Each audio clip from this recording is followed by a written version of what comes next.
Previously on the Caddicarus show, doing the month of Tower. He's roly-poly-oly, he's small and smart and round, and... Wait, that's not white.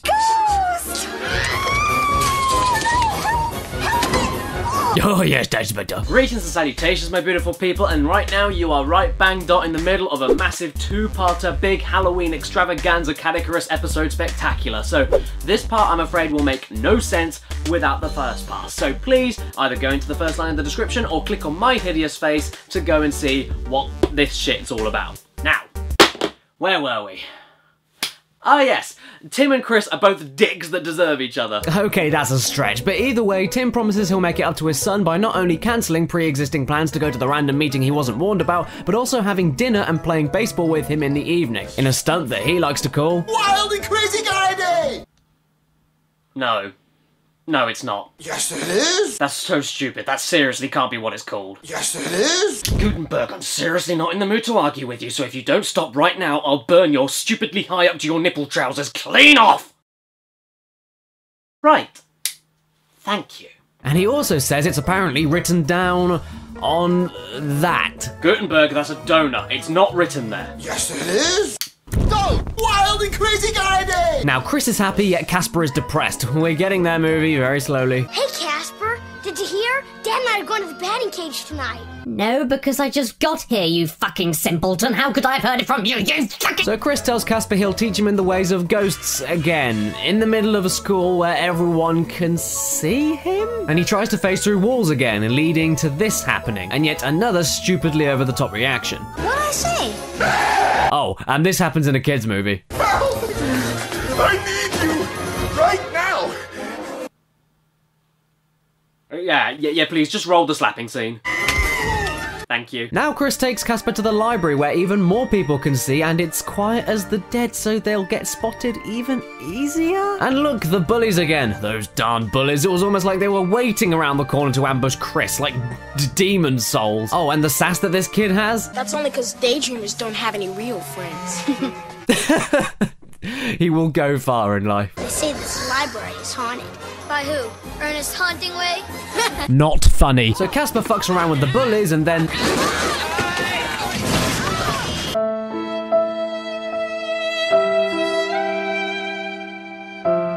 For some reason, even after this, and even this, it takes that for the teacher to finally realise, oh wait, I'm a teacher, and actually do something about it. I mean, Casper drops a few books and she swoops straight in like a red kite, but physical assault and destruction? Pfft, now. Oh, I want tea. This then leads into actually a pretty funny scene, I must admit.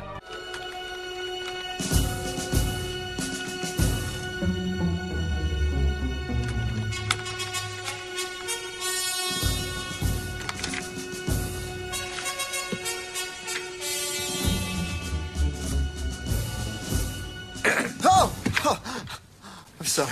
I think I lost him. It's always great in films and TV when the main comedy isn't in your face. I remember completely missing that as a kid, and it was a nice surprise to see. Oh, and let's not forget that it's still Mr. McKean's hammy performance, so he's off his face. So what kind of ordnance are you looking for here? Fragmentation grenades, C4 explosives, missiles, plastique, TNT, cherry bombs. Help me out here. And he turns the office into a bonfire, as you do when you're... So Casper heads off into town and decides to put his new abilities, which he never actually learned, to the test, and who better as a guinea pig than this guy? Oh, hello everyone, don't mind me and my hand cannon, I'm just an average guy getting some beef jerky, doo-doo-doo-doo-doo. And Casper manages to scare the guy away with his new abilities, which he was kicked out of the ghostly trio for not that long ago for not being able to do. So how did he do it? I'm so confused! And he actually gets commended for his efforts. Finally! I feel so alive! Oh, that's a shame. Because you're dead. And this is when Tim realises that Fistograph, Chris's teacher, is the one behind all the protests, and he figures that this parent meeting is all a big ruse to talk about the mansion. Okay now, Steve, we want you to perform this bit like you've just been lured into a trap to get you to change your mind about demolishing the mansion. A little conviction, shock, surprise, just give it all you can. Parent-teacher conference, ha! My Aunt Sally. Oh, for fuck's sake. Who's up for some classic keep the character hidden comedy? I'm not feeling like it personally, but the film finds an excuse by having Fistagraph show up at Chris's house to give him back a forgotten folder, and while Casper could just fucking go upstairs, making this entire teacher walking around the house scene utterly pointless, he instead decides to stay downstairs, never go invisible, even though he said earlier he could do it easily, and all that happens is that Chris looks like he's coming on to his teacher. Not surprisingly, she leaves after not even having one sip of her drink, rude bitch, and then she notices this. Hey. Your porch light's out. Oh yeah, and it has living, pulsating, and moving eyes, but that's not worth mentioning. I'm sure you knew that when you brought it, Chris, don't worry about it. Oh look, another pointless music video montage sequence for that glorious soundtrack. I wish I could make a joke here, but it's just a song. Hooray! Bill Case is going into the mansion to plant his explosives.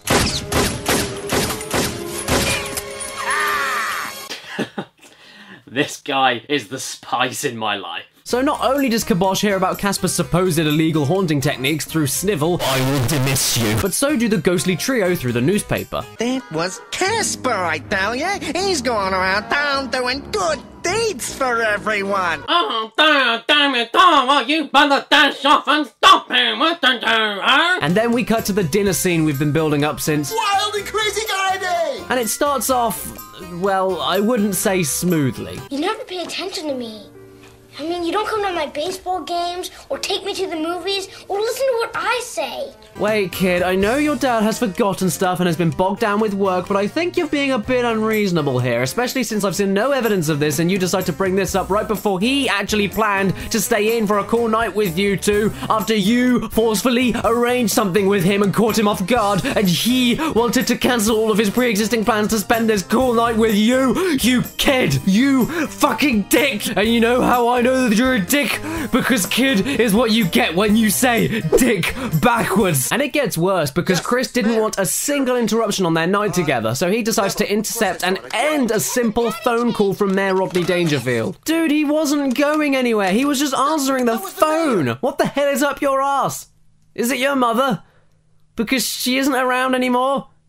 Because you shoved her up your... And just before Chris plans to show Casper to his dad, Casper gets taken away by the trio, leading to my favorite scene in the whole damn movie. Chris tries to convince his dad that Casper and ghosts are real, making him more annoyed by the second. Chris asks, Why can't you believe me? and the audience answers, well, actually, because maybe it's a bit fucking stupid. And then he really pushes the bar by bringing his estranged mother into everything. Why can't you believe me? Mom would've. And this is when shit gets real. Tim runs around and tears up Chris's posters, picks up only a few of his toys and not all of them because he's Steve Guttenberg and Steve Guttenberg never gives 100% to anything. Then he runs downstairs, throws them in the kitchen bin and storms out to make out with Mayor Rodney Dangerfield. I think that's actually what's been happening myself. But what makes this scene so great is the fact that, well, we're supposed to feel sympathetic for Chris specifically, yet he completely stepped the line in the most unreasonable way imaginable. And even though I wouldn't say what Tim does is the right thing because it really isn't, we're supposed to hate his guts right now, and I honestly don't. They're both being unreasonable bastards right now. But not only that, it's the pure condensed drama of this scene. The music that plays here while there's a simple father-son argument is the funniest fucking thing ever.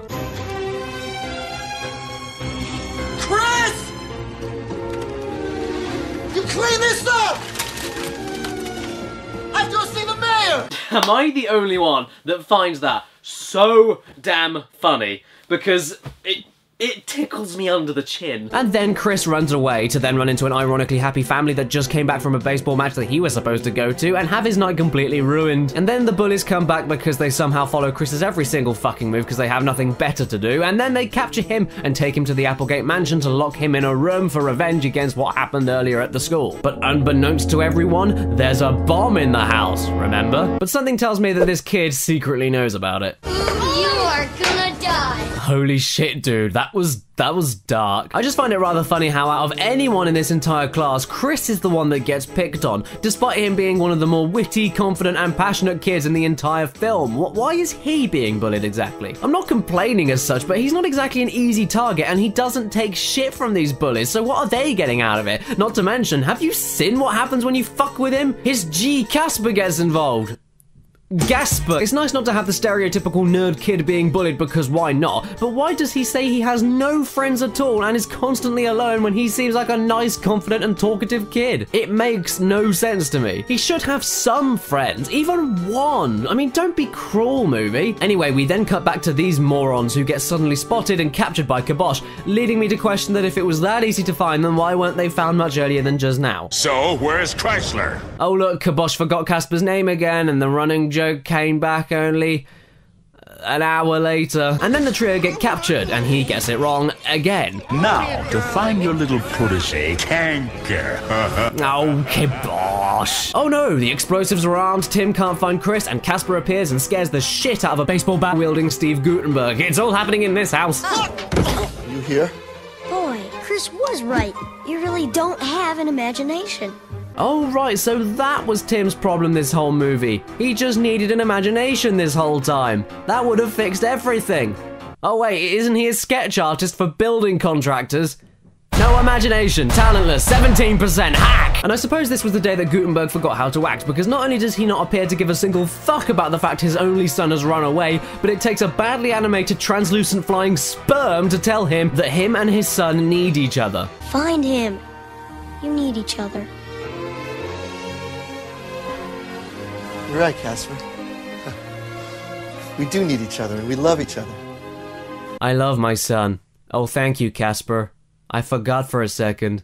I also needed you to tell me to find him because I was just gonna sit down and eat my fingers. I almost forgot to find my son for a second. Thanks, Casper.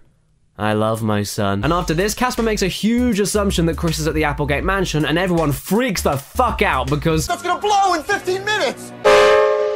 But wait, they don't actually know if he's there or not right now, so aren't they just wasting time freaking out when they could, I don't know, call neighbors first, get the police involved? No, let's just jump in the first car that just so happens to pull outside my house, which also just so happens to be driven by Sheila Fistagraph, your greatest business rival and teacher of your son! Oh my god, the coincidences here. They're just too plentiful. I think I'm gonna be sick.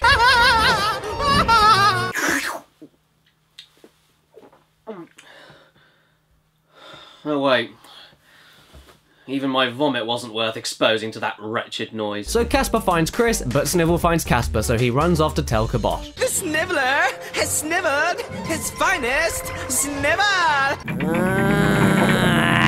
Once I grab that brat capper. Oh, he did it again! God, we're nearly done. Anyway, Tim and Fistagraph then tried to find Sergeant Bill to try stopping the detonation, but he's insane, as Tim forgot, so he gets hit with a frying pan he keeps on him for some reason. Fistagraph then badasses the side of the tree Bill was on, leading Tim, who just recovered from that frying pan to the head out of nowhere, to grab the detonator and throw it away, which seems like a very dumb idea since the detonator could land on the button and... But it doesn't, so Tim breaks into the mansion to get Chris, and here is where we see the countdown timer has a default mechanism. But don't worry, because I'm sure Tim will waste no time getting his son out of there. Are you okay? Dad, we're killing him! So somehow Casper eats the bomb, let me repeat, eats the bomb, and suppress the explosion by turning into a DeviantArt page, leading to everyone being happy that the mansion is still standing. It's still standing! And you know, not that Chris or Tim are okay, what the fuck? And Mayor Rodney Dangerfield literally out of nowhere, I'm not even joking, the last scene we saw him in was when he threatened to fire Tim. Out of nowhere, he says, "As I've been saying all along, we must preserve a historic landmark." You've got to be shitting me, right? You're stuck with Caddo. That's Casper. Oh my god, he finally said it right. And it wasn't funny. What in the name of mangy spaghetti was that about? And Kibosh, the great ghost leader with every ghost on his database, doesn't know that the trio lied to him when they say Casper is their nephew and doesn't need to get back to the school. This is getting so lazy now, so I'll try to wrap up soon. Tim and Chris make up, everyone decides to keep the mansion as a haunted tourist attraction, Tim and Fistagraph now seem to be romantically infatuated for no reason, the bullies come back one last time. What'd we miss? You almost got Chris killed. Cool. Brock, you're a butt and you'll always be a butt. Damn! Chris then shows off Casper to the random girl that decided to like Chris all of a sudden. Casper, I like the effect you have on people. Oh, I bet you do, you little man whore. And we end with with Chris giving Casper his official title. Casper, the pleasant poltergeist. Let's just stick with Casper, the friendly ghost. Oh, so that's where he got his name from. Wait a second.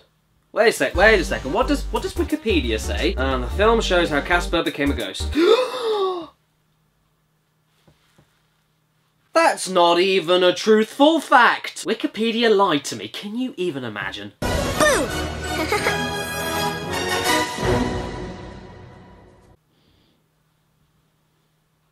I'm dry. Well, bugger me with a bike pump and feed me a biscuit. What the fuck was the point of this movie? It's a prequel to the Hollywood Casper, yet nothing that happens in it explains anything or has any bearing on the story in the original movie. And we never find out how Casper died actually, what his past was like, or anything. We don't even figure out how they got to the mansion in the first movie. But I could forgive all of this if this was a decent movie in its own right, but Christ, what even is this? It's boring, it's pointless, the characters never properly communicate anything to each other or seem to not even care what the fuck is going on. Character relationships change at total random or don't match their behaviors. The jokes are completely random and disjointed with no connection to anything. And that wouldn't be so bad, except they're not even slightly funny. The lessons it tries to hammer into kids are backwards and contradicts character behaviors in the film itself, and the effects are just bad. And let's not forget a few really annoying performances, and don't even get me started on Pauly Shore.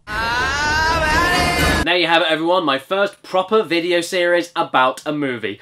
And it's a bloody bad start because this abomination gets slaughtered.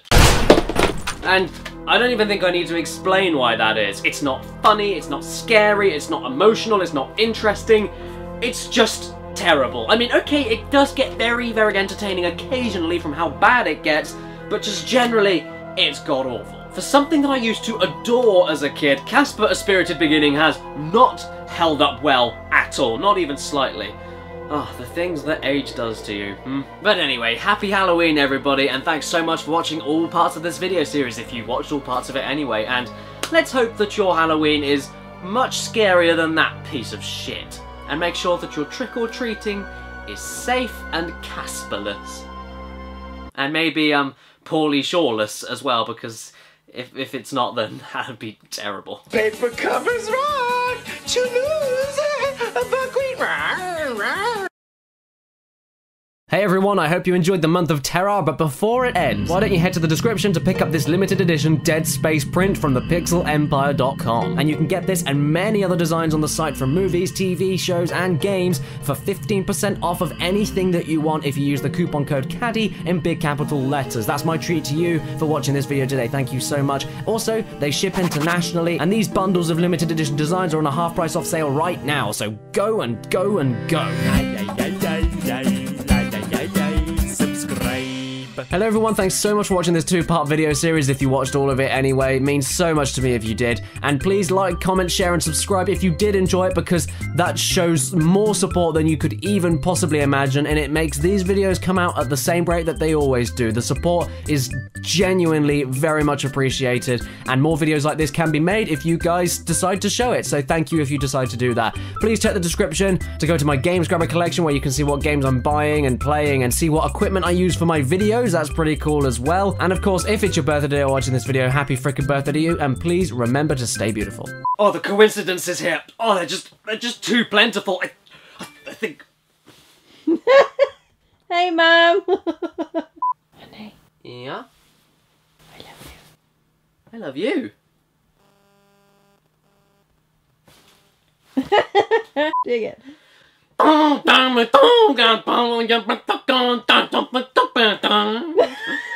think that's what I said, I can't remember. You aren't rolling, are you? No. Are you rolling now? Yeah. Okay.